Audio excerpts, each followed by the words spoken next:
Aí Paulo vai falar também aqui sobre a preocupação dele, porque a igreja de Éfeso estava sendo formada. Ela tinha um problema ali de pastores ainda, né? O caso de Antíoco ali, ele não pode ficar, depois foi Timóteo, vários pastores passaram por Éfeso. E a preocupação dele aí de falar dos ministérios, você vai ver ele falando dos ministérios, né? Que a um ele deu para pastores, está aí em Efésios capítulo 4, vamos ver quais são esses ministérios? Capítulo 4, versículo de número 11, né? Capítulo 4, versículo 11. Leia aí alguém para mim, por favor. O 11? Isso, Efésios 4, 11. E ele designou alguns para apóstolos. Peraí, para apóstolos. Apóstolos. Outros para quê? Profetas. Outros para evangelistas.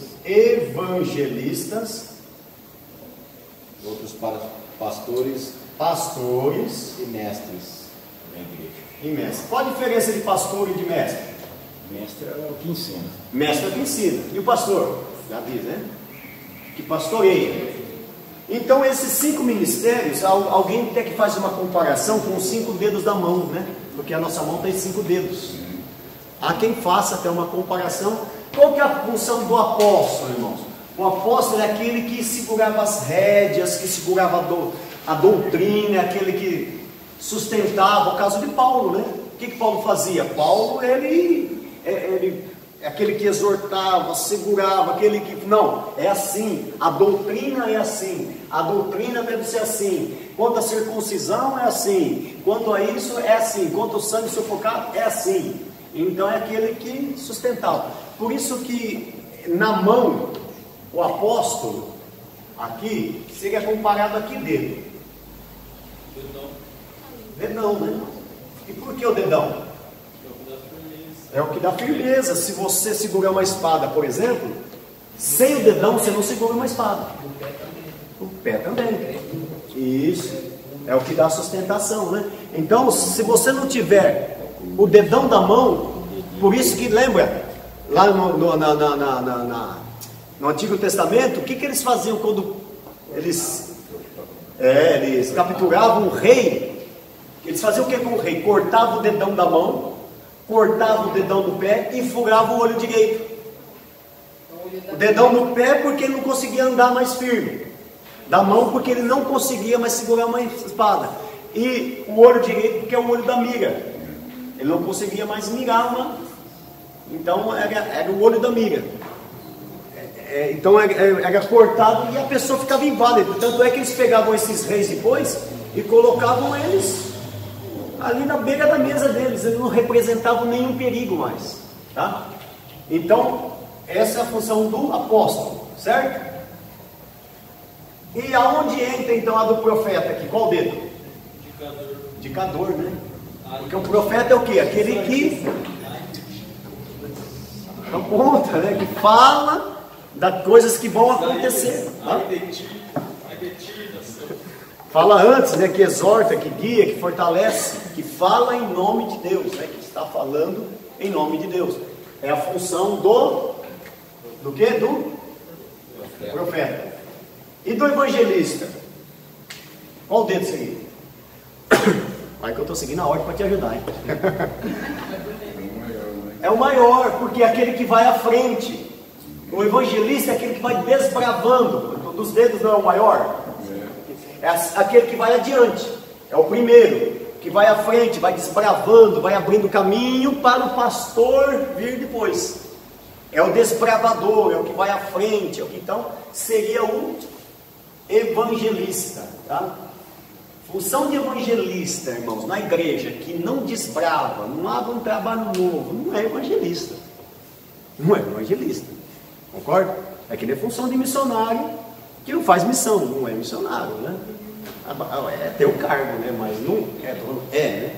Tem que fazer alguma missão, né? Tem uma missão. O evangelista é de ir à frente, desbravar, evangelizar, abrir trabalhos, nem que seja em casa, nem que seja dentro da própria cidade ou fora dela, assim por diante. E o pastor? Qual dedo seria?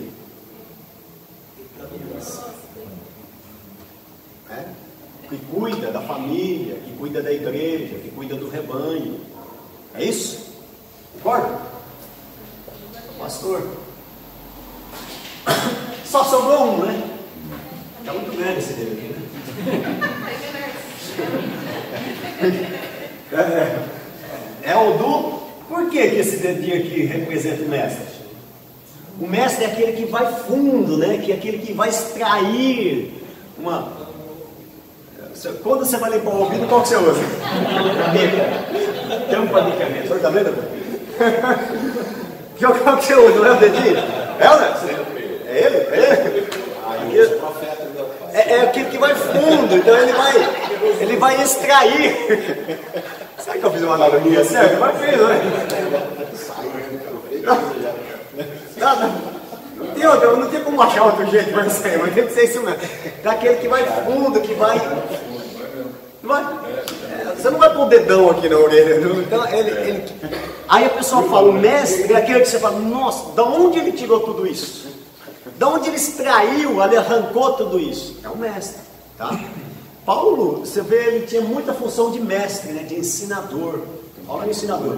Tanto é que Paulo não era como Apolo era eloquente, né? Lembra? Apolo era eloquente, tinha uns que gostavam do Apolo por causa disso. Apolo é aquele que pegava e receba! O Paulo é aquele que pregava, tanto é que Paulo falava tão manso que Eutico dormiu na pregação de Paulo. Nossa, lembra? Caiu da janela. A pregação estava tão... Tá certo também, vou dar um desconto que já estava perto da meia-noite, né? Nossa. Então, o Eutico acho que trabalhou o dia inteiro, né? Vamos dar um desconto, acho que o Eutico trabalhou no pesado. O erro de Eutico é sentar na janela. A janela não é lugar de sentar, né? Sentar na vigília. Hã? Mas sentar tá na vigília, mas sentar na janela. E janela já vista fala daquele que nem está dentro e nem está fora, né? Você pode ver, a maioria das pessoas que estavam na janela, na Bíblia, irmão, a igreja não é lugar de ficar na janela. Os que ficou na janela na Bíblia, você pode ver que só se deu mal. Quando Davi foi para a janela, o que aconteceu com ele? Viu Betseba. A Mical foi para a janela e viu Davi dançando, ficou estéril. Porta e janela, irmão, a porta é só para o diácono, não é lá. A Sara da janela, da porta, riu. Então, lugar de... O paralítico, acho que não recebeu a bênção porque estava na porta. Se ele estivesse lá dentro, apesar de que o paralítico podia entrar, mas estivesse lá dentro, era diferente. Teve outro que recebeu porque ele foi pro telhado. O telhado, né? Porta e janela, o telhado pode, só não pode por porta e janela, né? Então, essas são as funções. Paulo se preocupando com a igreja de Éfeso, né? A preocupação dele, que ele tinha com a igreja de Éfeso. E isso aqui nós vamos aprofundar muito mais depois, nesse livro aí, depois desse, né? Nós vamos aprofundar agora Mateus, Marcos, Lucas e João. Nós vamos estudar as parábolas, entender essas parábolas, entender o que Jesus estava dizendo, os contextos, os textos, e aplicar esses textos, tá? Atos dos Apóstolos também, na próxima aula. Agora aqui a gente só está dando uma introdução aí, tá? Falamos aqui da armadura de Deus. Deixa eu fazer uma pergunta aqui. Vou esclarecer um texto para a gente. 1 João 3,6. João escreve as epístolas. Só que ele fala alguma coisa ali na sua epístola que o povo coçou a cabeça quando João falou. Escreveu. O povo coçou a cabeça. Pois alguém abre em Colossenses 1,13. Colossenses 1, versículo 13. 1 João 3,6. Quem pode ler 1 João 3,6? Qualquer homem que tem nele. Em outra tradução diz que permanece nele, né? Nele quem? Qualquer homem que tem nele está. Tem ele quem? Quem seria esse ele aí? Jesus. Ok? Vai. E nele está a esperança, purifica-se a si mesmo, assim como ele é puro. 1 João 3,6? É o 6. 6. Qualquer que permanece nele não peca. Ó, qualquer permanece nele, né? Nele quem? Jesus. O que acontece com ele? Ele não é não, né? Não é não. Você notou uma coisa, irmão? Quando a Bíblia fala não tem mais ou menos. Vai mais ou menos, viu? É não. Sim. Por isso que a Bíblia fala, seja se eu falar sim, sim e não, porque o que passa disso é de procedência, mais ou menos, meia boca, jeitinho brasileiro, não serve. Então, ó, quem permanece nele não, o que acontece com ele? Ele não peca. Essa versão. Qualquer que peca, e aí o que acontece? Ele está dizendo, João está dizendo assim, ó, quem permanece nele não peca. E qualquer que peca, o que acontece? Por que ele peca? Não viu e não conheceu. Não conheceu. Ixi, e agora? E agora? Sai dessa, velho. E agora? E agora? Sai dessa agora, Luciano.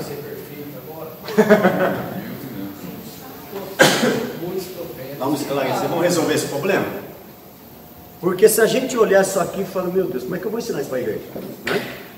João, o que João estava aprontando aqui, irmão? O que João queria dizer? Né? Qualquer que permanece nele não peca. E qualquer que peca não viu e nem o conhece. Agora eu pergunto para vocês pecam? Muito. Você já peca, pastor Fabiano?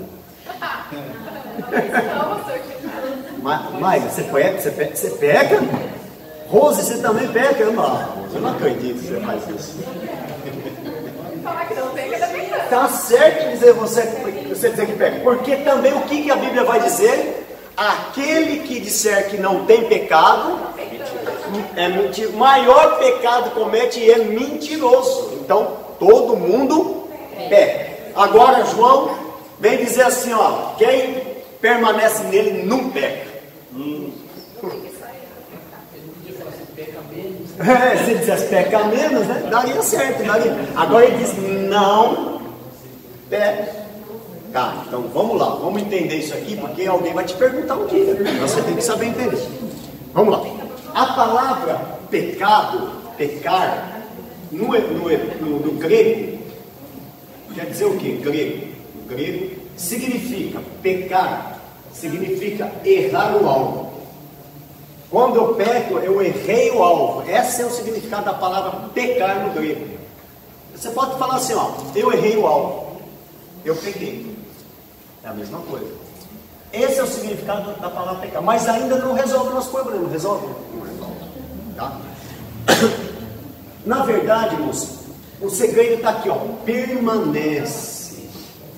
Permanece. Quando o crente ele aceita Jesus, ele está em Cristo. A Bíblia diz: quem está em Cristo, nova criatura é. As coisas velhas se passaram e tudo se fez novo. Aí o que acontece? Nós, como nova criaturas, Paulo diz, crucificamos o nosso eu. Nós crucificamos, estamos crucificados com Cristo. Já não vivo mais eu, Romanos, mas Cristo vive em. Só que essa velha natureza, esse velho homem, de vez em quando ele desce da cruz.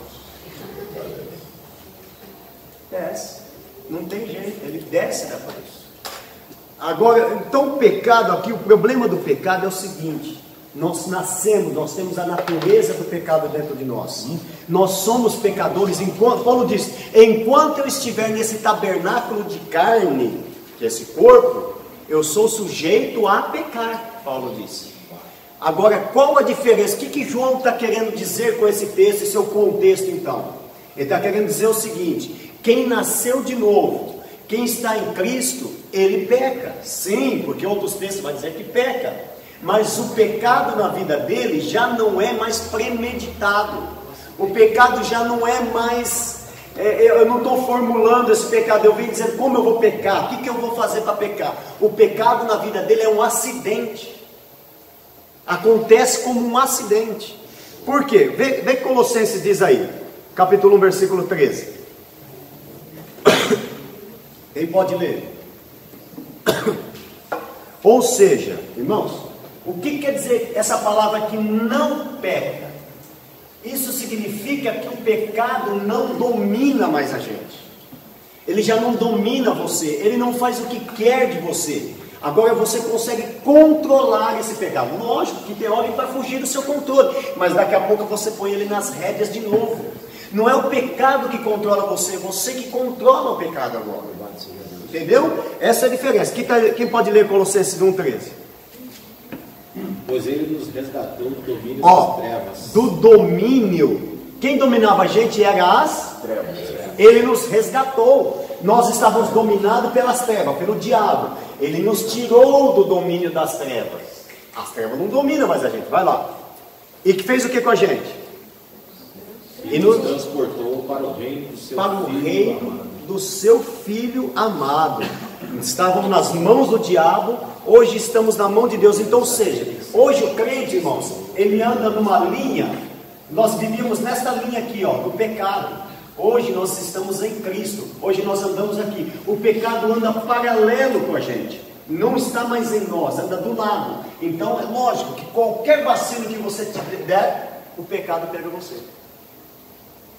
Que vai acontecer de você pecar? Vai. Mas o pecado não pode ser premeditado. A questão do vacilar e controlar é diferente, né? Porque tem muitos crentes que falam, mas eu não dou conta, mas eu não consigo, né? E, às vezes faz uma salada com um vacilar. Sim. Né? Primeiro, isso exige renúncia. Quando né? eu vi, eu já vi, eu cometi. Isso exige renúncia. O cometido, Deus sabe a sinceridade. Às vezes, se for sincero, eu não queria fazer e eu acabei fazendo, aí é sinceridade. Isso aí que Paulo disse: miserável homem que eu sou.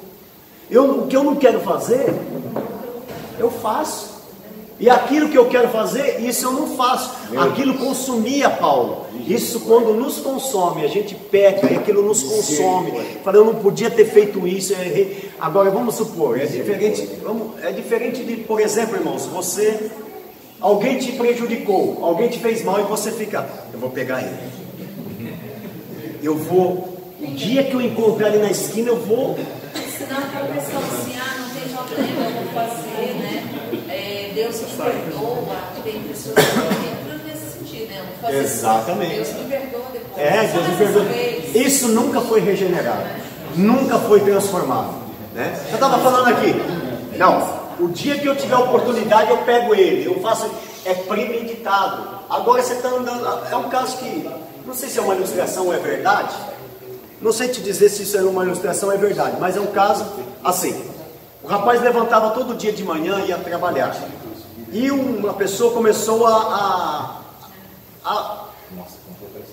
ele começou a, vamos dizer assim, provocar ele. Ele passava, ele ponhava o pé na frente, derrubava ele no chão, um dia empurrou ele numa parede de chapisco, ele se ralou todo. E todo dia ele fazia aquilo. Até que um dia, ele sempre suportou, mas um dia ele provocou tanto, que ele acabou pegando aquela pessoa e esmagou a cabeça dele na parede. Foi dia do julgamento, matou uma pessoa. O que a advogada de defesa do réu vai fazer numa dessas? Matou, foi lá, matou, não tem o que justifica matar alguém e tal. Advogado de defesa, né, do morto lá, falando, não tem o que justifica tirar a vida de alguém. Até que chegou um momento praticamente perdido, né? Matou, tem que pagar. E é a vez do réu falar. Você quer falar alguma coisa? O réu falou, queria. Falou, pode falar então. Aí o juiz falou, pode falar. E ele disse, excelentíssimo juiz e senhores julgados. O juiz, pode falar. Aí ele, de novo, excelentíssimo juiz, senhores julgados. O juiz olha para ele e fala, pode falar. Excelentíssimo juiz e senhor julgado. Ele, fala, rapaz, está achando eu com cara de tonto? Está pensando que você quer o quê? Você quer, fala logo. Ele falou, está vendo, seu juiz? Só porque eu falei 3 vezes a mesma coisa, o senhor se irritou. Agora imagine eu passar todo dia num local e uma pessoa que... Ele premeditou? Não, aquilo foi um acidente, ele não conseguiu controlar. Então, irmãos, o perigo na vida do crente não é o pecado que acontece por acidente, é aquele que ele premedita, que começa lá no WhatsApp, não sei o que você acha de um dia a gente se encontrar, né? Vamos marcar um tal lugar, aquilo vai, é um pecado premeditado. E pastor, Ah. porque muitas pessoas pensam assim que é de uma vez, né? O inimigo age de uma vez. E aí na hora que comete o pecado, depois que caiu, que aconteceu, aí fala, mas as pessoas se explicam assim como se fosse uma coisa que veio de uma vez. E a pessoa não percebe, né? Que é aos pouquinhos. Por exemplo, o caso de Davi. O caso de Davi foi premeditado. Ele olhou, pensou, Certinho, armou, né? essa aí vai ser minha. Premeditou, né? Ele premeditou, tanto que premeditou até a morte, né? De Urias. Até isso ele premeditou, então é diferente. Tem pastor. Oi? E também, assim, usar a palavra, né? Está escrito em Romanos 6,14 que o pecado não tem domínio sobre nós. Isso, não tem domínio sobre nós, né? Pode acontecer da gente pecar. Por isso que João disse assim, ó, filhinhos, não pequeis. Mas, porque João já era mais linha dura, né? João diz assim, ó, pecou? E não explicou direito, aí João vem explicando. Filhinhos, é o seguinte, não pequeis. Mas, se... Esse se indica a condição, não é? Se acontecer, calma, não se apavora, aconteceu. Agora, Deus, não adianta querer enganar Deus, ninguém engana Deus não, mas Deus sabe quando aquilo aconteceu ou quando você premeditou. E o premeditado, ela é terrível, né? Agora, se acontecer, descansa. Vocês têm para com o Pai um advogado, Jesus Cristo justo, e o sangue dele vos purifica de todo pecado. Todo. Então todo é todo, irmãos. Todo pecado. O único pecado que a Bíblia diz que não tem perdão é blasfêmia. Mas a blasfêmia contra o Espírito Santo, na verdade, a pessoa nem crê que o Espírito Santo existe. Já? Nem crê que o Espírito Santo existe. Então ele não vai querer o perdão do Espírito Santo, porque não vou falar isso uma hora sobre o pecado contra o Espírito Santo. Um dia um irmão falou para mim, pastor, eu acho que eu pequei contra o Espírito Santo. Eu falei, não, só de você achar que você pecou contra o Espírito Santo, você já não pecou. Primeiro, que se você tivesse pecado contra o Espírito Santo, nem dentro da igreja você estaria. Já seria o primeiro ponto. E se tivesse dentro da igreja, é para falar contra o Espírito Santo. Isso é blasfêmia contra o Espírito Santo. Quer ver um caso na Bíblia de blasfêmia contra o Espírito Santo? É o caso quando os fariseus, quando eles disseram, ó, ele expulsa demônios por Beelzebul, o príncipe dos demônios. Não é Deus, não é, é o demônio que está nele. Então você acreditar, chamar Jesus de demônio, achar que Jesus é o demônio, é blasfêmia contra o Espírito Santo. É a mente cauterizada que diz em 2 Coríntios capítulo 4, versículo 4, né? O Deus desse século cegou não os olhos, mas o entendimento, para que não lhe resplandeça mais a luz do Evangelho. Pastor, Oi. Uma pessoa que ela blasfema contra o Espírito Santo, ela, assim, eu já vi uma pessoa falar para mim assim, que não, assim, uma pessoa que está me falando no mistério, ela não acreditar. Isso é uma não é uma blasfêmia. Ela não acredita nas línguas. Ela pode estar duvidando da pessoa, pode estar duvidando daquele dom, mas às vezes ela não está duvidando do Espírito Santo. E às vezes é uma ignorância da parte dela. E o tempo da ignorância, às vezes Deus vai lá e vem como. Blasfêmia é atribuir as obras. Blasfêmia é você dizer, por exemplo, o Espírito Santo não existe, o Espírito Santo é uma mentira. Esse negócio de Espírito Santo é uma rejeição. Você realmente não... É uma aversão ao Espírito Santo. Pregar contra o Espírito Santo, aí é uma blasfêmia. Você contra o Espírito Santo. As pessoas, muitas coisas que as pessoas fazem na ignorância, irmão. Na ignorância, como uma criança que não sabe o que está falando. Que se na verdade soubesse a verdadeira essência daquilo que ele está falando, ele não falaria. Entendeu? Fala por ignorância. Pastor, Amém? o senhor sabe que vai ter crente lá para internar filho de casa. Vai ter para internar onde? Para internar.